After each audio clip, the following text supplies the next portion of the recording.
Hey everybody, and welcome to this new video about the Tascam Portacapture X8. Now this is still not a review, but this will be sort of update video on the device, on the issues that I've been experiencing with it. And I want to show you some workarounds that you can maybe use to work around the issues, some mitigations that Tascam has introduced in the meantime. And also I want to tell you about two new issues that I've been experiencing since I started using this device. First of all, I want to say I'm still not a sound designer or an audio engineer in any way, so I will not be giving you any audio samples. If you want to know about the sound quality of the device, I would like to point you to the channel Free to Use Sounds, where Marcel and Libby are taking a very close look at this device and are also providing you with a lot of audio samples that you can use to evaluate the sound quality for yourself. I don't feel like I'm the most qualified person here on YouTube to give you insights into the sound quality, so I will just try to delegate this to other reviewers here on YouTube. Instead, in this video, note that you are not hearing audio from the Tascam Portacapture X8, but from a Focusrite Scarlett 2i2, simply because I will need to play around with this device during this video for the things I want to show you, and hence I would be interrupting my own recording all the time, which would be, kind of impractical. All right, so let's get into it, and let's start with the first issue that I've been complaining about with my original unit. And this was the backlight bleeding that I experienced with the first unit that I had. In the meantime, I exchanged my unit, and the second one has significantly less backlight bleeding than the first one. However, it's still there, but not nearly as bad as with the first one. I would like to show you the difference between the first device that I had and the second one. However, that's really difficult to do because Tascam went ahead and after confirming that this is a design-related issue and confirming that every device will have some backlight bleeding to some degree, they went ahead and implemented a sort of mitigation for this, and if I just turn the device on here, you will see what I mean. After you get this power on screen, in the past you would have white text on black background. Now you have black text on white background, which basically eliminates the backlight bleeding. It just makes it not visible and not as apparent, and so you can't see it in that view at least. When you go to the launcher, you can also see that they introduced this new gray bar on the top, which again just sort of makes the backlight bleeding less apparent from the top left corner and around the screen in general. I want to say that I kind of like this mitigation, even though it obviously does not fix the actual issue. On a device like this one that has a little bit less backlight bleeding than the first one I had, it basically makes it a non-issue for me, and I'm actually kind of happy with this fix. So thank you very much, Tascam, for listening and fixing this one. Now, unfortunately, when it comes to the screen, I have noticed one more little thing that I want to show you. If you use the Tascam as an audio interface, you will basically need to keep it on this screen for the entire time, or like basically one of these three screens. And what I noticed is that when you use it like this for an hour or two maybe, it starts to sort of burn in these letters up here and around the screen because this screen is then for the entire time on the same view. And that basically means that after some time, if you go to a different screen, the letters will still shine through. And when you, for example, go to the settings of the device, I don't know if you can see it right now, but I will definitely show a picture where you can kind of see it a little bit, that the letters are showing through the gray areas here, even though they should not be on the screen anymore.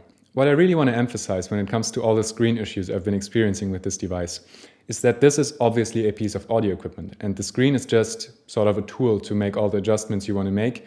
It's not the main attraction like it is with maybe a smartphone where you watch videos and stuff. However, let me show you this. This is a Nokia 3.2, and the Nokia 3.2, to be entirely honest, is a pretty cheap phone. You can get this for 130 euros as of today on Amazon.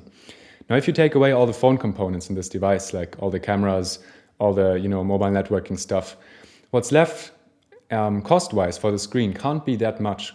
And I just don't understand why Tascam can put something of similar quality into a 500 to 550 euro recorder like this. This screen is better in every single way. It's much brighter, it doesn't have any backlight bleeding.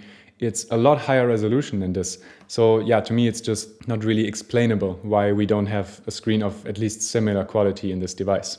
With the screen out of the way, let's talk about the audio interface functionality that I've been complaining about with the Portacapture X8. And there is two parts to this. The first part is that if you use the Portacapture X8 to listen to music that you are playing from let's say an iPad, the problem is that it does not automatically adapt its own internal sample rate to the one of the iPad. Let me show you. So I'm just connecting the iPad using a USB-C cable to the Portacapture, like this. And then what I did is I mapped the USB inputs basically on the Portacapture to one of the 6 tracks on the device. Now, if I play this song here, you can see that it shows this error which just says USB FS mismatch. Now this error basically is trying to say, hey, my internal sample rate is not the same as the one you're giving me through USB. So what you got to do now is go to the recording settings and change the sample rate to 44.1 kilohertz. 44.1 kilohertz because this is a lossless song from Apple Music, and as you can see, it is also running in 44.1 kilohertz. Okay, so this is all fine and good, and you can now listen to lossless music from the iPad. But if you change to a different track that is again in a different sample rate, like this one, which is in high-res lossless and hence 96 kilohertz, you see that again we just get this error, USB-FS mismatch. Now what you can do is again go to your record settings, adapt the sample rate, and congratulations, you're back to listening to music. But obviously this is quite annoying if you listen, for example, to a playlist or something as such. However, what I have found after deep diving the manual is that there is a workaround for this. If you go ahead and take out the SD card from the device, let me just do that. You basically get this warning, no card, and now you see it just does the same thing as before. But now, if we switch to a song with a different sample rate, you just quickly get this progress indicator. It just does a small click on your headphones and you're back to playing in a different sample rate.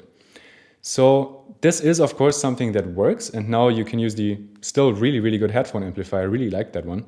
With the iPad and listen to music in a sort of non-disturbing way. However, I don't think this is a solution. I think this is a workaround at best. I think there should be a dedicated audio interface mode that just sort of disables the recording completely, automatically adapts the sample rate and stuff like that. I don't think this is a good solution. Now, with that said, this is only half of the issues I've been experiencing with the audio interface functionality. And the other half is related to using this thing during video conferences and things like that. Basically both as a headphone out, so you can listen to whatever's happening in your video conference, and also as a microphone, so that you can talk to people on these really high quality condensers. Now I thought that maybe I was one of a few people who were actually having an issue with this functionality and with the way it worked. But then I saw some comments on Marcel and Libby's video at Free to Use Sounds from other people complaining about the same thing. So for those people, let me show you a workaround that you can use at least on a Mac and probably also on a Windows PC to sort of make this work. So first thing you do, you go ahead and just connect the Tascam as always. So let me just use the same USB-C cable here. And that's it. Now on the Tascam, you go ahead and you map the microphones that you want to use to the inputs 1 and 2 and your USB inputs to track 3 and 4. Now you can see I'm already getting some input here, so that's great. And then on your Mac, you simply open the DAW of your choice. For me, I use Logic Pro because I'm already familiar with it. And I made this project that I just called Monitor. And here you just go ahead and create an auxiliary channel strip. And this channel strip should use the inputs 3 and 4 of the Tascam as its inputs, and then use just the stereo out as the output. When it comes to input and output configuration of this project, you see that as an output device, I'm using Blackhole 16 channel. Now, Blackhole is basically a virtual audio interface that you can install from Homebrew or from GitHub. I'll put a link down in the description. And there you basically just get 16 virtual inputs and outputs that you can use to just pass audio from one application to another. And as an input device, I use the Portacapture. So what this effectively means is that we are now taking the tracks 1 and 2 that have the microphones on the Portacapture. We're mapping them onto this auxiliary channel strip and then passing them to the outputs 1 and 2 of the Blackhole. And when you now go and start a video conference, you get to select the Blackhole 16 channel as your microphone, and you get to select the Portacapture as your output. And now as you can see here, if I talk into the microphones, you see we have some levels here in the microphone. And if I test the output here, you can see on the USB we get some output. So now it works as intended. And as a side note, if you don't like hearing yourself while talking on video conferences, you can also just mute the microphones in the mixer on the Tascam, and this will work just as well. You can see we still have the levels here on the microphone in the video conferencing software, and we are also still hearing sound on our headphones. So now this works as intended, and you can use this workaround with a Mac and a Windows PC to use the Tascam as an audio interface in video conferences. But note that this does not work with an iPad due to the lack of a virtual audio interface. Moreover, I think it's less than ideal that you always have to run a DAW in parallel to your video conferences. This will introduce some delay, increase the power consumption, and yeah, I think it's less than optimal. On a side note, if you like to integrate any plugins, any effects into your audio for your video conference, you can do this here in your auxiliary channel strip, which is kind of nice, but still I think this is suboptimal. I think what Tascam should be doing to really solve this is take the stereo mix and put them on the last 2 outputs that this audio interface provides. This would have two upsides. First upside, video conference tools would automatically choose the first and second microphones. So you can just map this as you want in the Tascam and it just works. But also in your DAW, now the inputs 1 and 2 would actually match the tracks 1 and 2. And this would definitely stop some confusion about which tracks on the Tascam actually match which inputs on your computer, because I personally think that's super confusing. All right, with that out of the way, let's get into the two more issues that I discovered while using this device throughout the last 2 weeks. The first issue relates to the battery slots in the back. So let me turn it off here and then show you what I'm currently running. At the moment, I am running Eneloop rechargeable batteries in this device. And I'm doing this because I talked to the Tascam support for almost an hour, I think, a few days ago, to figure out that they've been testing this device with Eneloop rechargeable batteries. Let me take out these batteries and tell you about the issues I've been having before. When I received this unit, and also with the unit before, I used to simply use Varta rechargeable batteries that I had, these ones in particular. And these are charged right now. I will also show you that in a minute. So let me just put them in the device here real quick. These are charged, and when I received the device, these batteries worked perfectly with it. But after taking them out and putting them back in 3 to 4 times to charge them, the result is that now the Tascam simply won't power on. I can do whatever I want, it won't power on without external power. But let me show you that this actually is not a problem of the batteries. So if I just take these two batteries that show the positive pole downwards and just press them against the contact. So you can see I'm still holding them, and on the top you can see the device. If I turn it on now, it will power on just fine. And let's just boot it up. However, the moment I let go of the batteries, it just turns off immediately. And this is due to the sort of tension on these two contacts. And I can prove that by taking these two little plastic pieces and just shoving them in between the unit and the contacts here, so there's a tiny bit more pressure on it.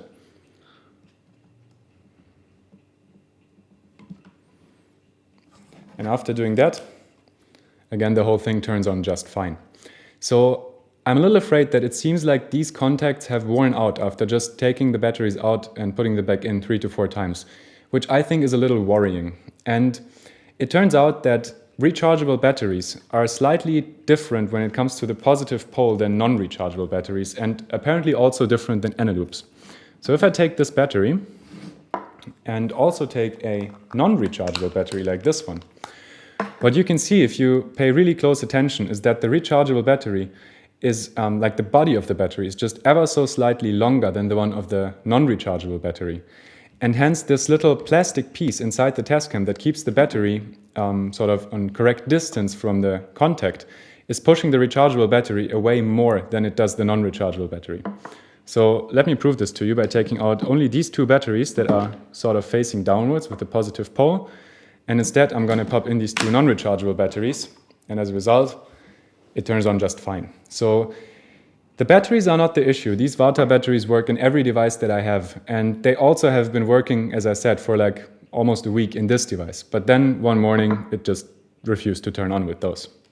And as I said, after talking to the Tascam support for some time, we figured out that these Eneloop batteries seem to be the ones that they tested. And also, for me, as of now, they work just fine. With that said, I'm a little afraid that the contacts might wear out even more than this, and that even with the Eneloops, they might lose contact eventually. If that happens, I will definitely sending this unit to Tascam so they can figure out what the problem is and make sure that it's not a design-related issue that maybe happens to everyone with this device. And if that's the case, they can then potentially go ahead and just fix this in a future product revision. Okay, enough talk about batteries. Let's talk about the last issue that I want to tell you about today. I didn't figure this one out myself. Instead, after I published my first impressions video, Marcel from Free to Use Sounds actually reached out to me and told me that in the spectrogram of his recordings, he's been seeing like weird lines above 20 kilohertz and roughly at 50 kilohertz. And he was wondering if that's his unit. He replaced his and he still had the same issue. And I could also reproduce this on my unit. Now, we first thought that the issue were the microphone capsules on top that come with the Portacapture. But it turns out that even if you replace these with different microphones or just take them out completely, the issue persists. And then after some more testing, we also found out that this happens the exact same thing on all other inputs. So on the XLR connectors, on all of them, and also on the external camera input. So all of these inputs show a sort of hum slightly above 20 kilohertz and around 50 kilohertz. Now, without being an audio engineer, my understanding is that this leads to a hum in sort of these really high frequencies.